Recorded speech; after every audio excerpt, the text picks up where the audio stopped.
ভারতীয় দল টি-20 বিশ্বকাপের জন্য তাদের স্কোয়াড ঘোষণা করেছে। তবে এখানে মজার বিষয় হচ্ছে কি জানেননি? এখানে তারা কোনো সারপ্রাইজ রাখে নাই। সারপ্রাইজ বলতে গেলে তারা শুধু এখানে ঈশান কিষানকে দলে ঢুকিয়েছে, শুভমান গিলকে তারা আউট করে দিয়েছে।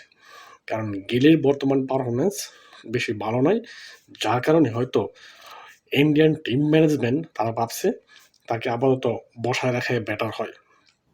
তবে এখানে ২-১ টা জায়গা নিয়ে আমি কথা বলব। যদিও আমার কথা বলা ঠিক না, জাস্ট এটা আমার মতামত দিব আরকি। কিন্তু আমার যেটা মনে হইছে ভারতীয় বোলিং লাইন-আপ যেটা, পেস বোলিং লাইন-আপটা একটু দুর্বল মনে হয়েছে। এখানে অবশ্যই জাসপ্রীত বুমরাহ আছে, অবশ্যই ভালো হবে। কিন্তু তার পাশাপাশি আমার মনে হচ্ছে যে এখানে মোহাম্মদ সিরাজকে ঢুকাইতে পারত। হয়তোবা মোহাম্মদ শামিকেও।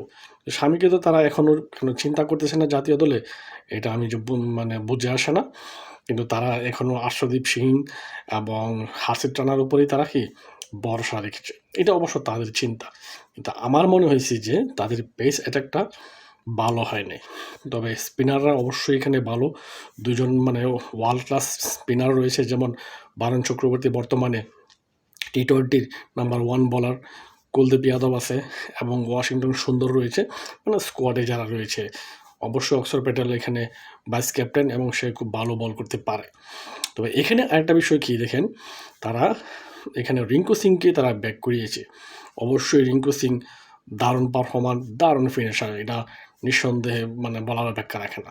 তবে একটা বিষয় এখানে দেখেন, তারা তাদের দলের অধিনায়ক যাকে অধিনায়কত্ব করা হয়েছে এখানে সূর্যকুমার যাদব কিন্তু ২০২৫ সালে পুরোপুরি ব্যর্থ হলেও তারা তার উপরেই ভরসা রেখেছে এবং টিম ইন্ডিয়া অবশ্যই তার আন্ডারে ভালো পারফরমেন্সও করতেছে।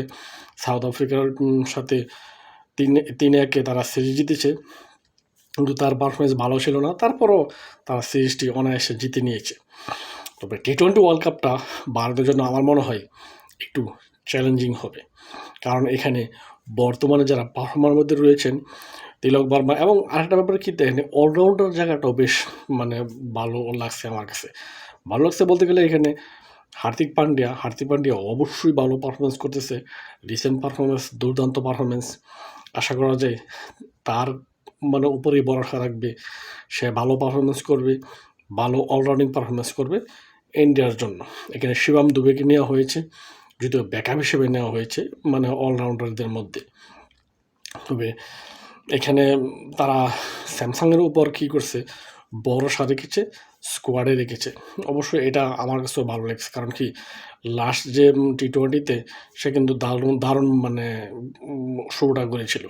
তবে যেহেতু এখানে মোটামুটি উপমহাদেশেই এখানে কি হবে, ম্যাচগুলো হবে ভারতে মাটিতে কিছু হবে, শ্রীলঙ্কাতে কিছু হবে। তবে এখানে অলমোস্ট বলা চলে আমার কাছে একটু দুর্বল লাগছে ভারতীয় টিমটা।